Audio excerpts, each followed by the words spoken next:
I was the one that came up with the idea of calling it Lady Gaga because, I mean, she's pretty iconic. Shout out to Lady Gaga. Hi, I'm Peso Pluma, and I'm gonna be looking at some career highlights and telling you what really went down.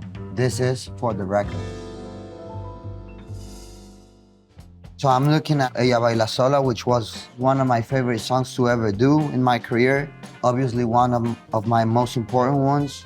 And it's just a good memory with my friends of Eslabon Armado. I remember I was in New York and I got a call that the song got to the #1. I felt amazing. I felt very proud. I felt happy for the genre to be the first corrido singer ever to put a corrido in a #1 spot. I guess it changed everything. I just went global and all the world knew my name, and it got me motivated to keep on going. I'm never gonna be tired of singing that song because that song led a lot of things for me, and I'm really thankful to that song, and I'm never gonna stop singing that song. Fans don't have to worry about it. This is me when I was performing in the Governor's Ball. The most obvious memory that I have of this day is that I broke my right foot, one of my toes. It was painful. Everybody kept on telling me to stop singing and to go to a hospital, but I couldn't. I had to finish the show. I didn't want to let my fans down, and I was just hoping the people were as happy as I was in that moment and as happy to perform in one of my favorite cities like New York. It was a good and a bad day at the same time.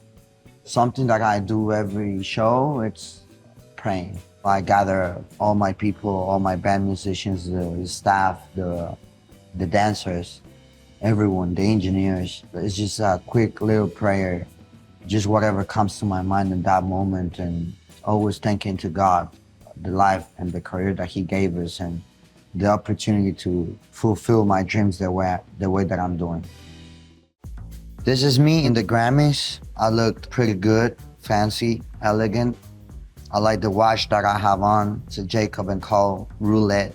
Even though I didn't win, it's always good to be nominated at those kind of awards. I usually pick whatever I'm gonna wear that day. I have to have my stylist ready with everything. And this haircut, I just felt like I wanted to do a change to my hair after cutting the mullet. That obviously was an iconic hairstyle, but then I changed it up and people liked it even more. I dyed it and I liked it, but after a few weeks I didn't like it, so I went back to my original hair.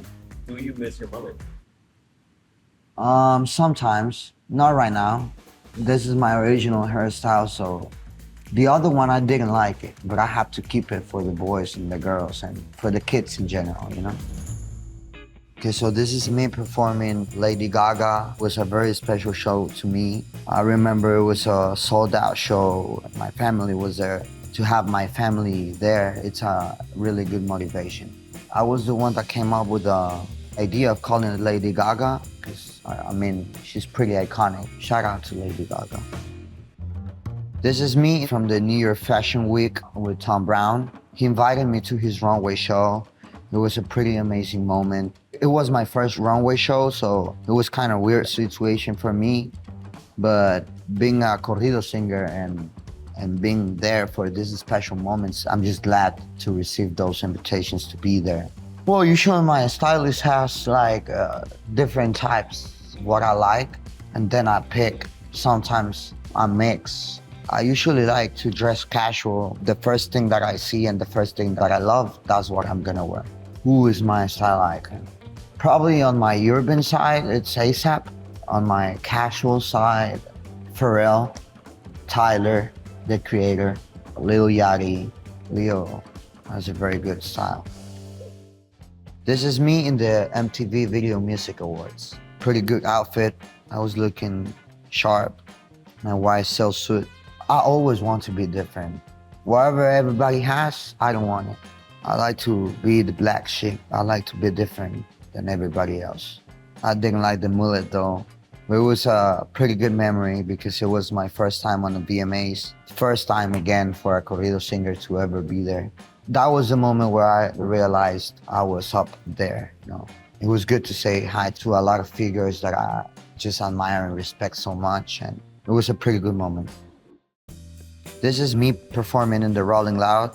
For me, and for the whole genre, for the whole Mexican culture. It was an honor to be there to present my music.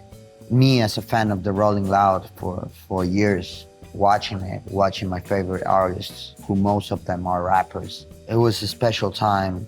I remember I was pretty nervous because it was my first performance ever since Éxodo. I really enjoyed it. Just me representing my country, my community, my language, my genre, my music, putting out there who we really are.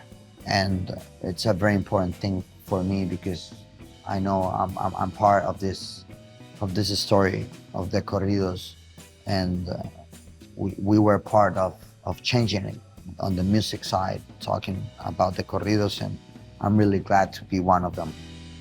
Thank you so much for watching, and make sure you check out the September issue with Esquire.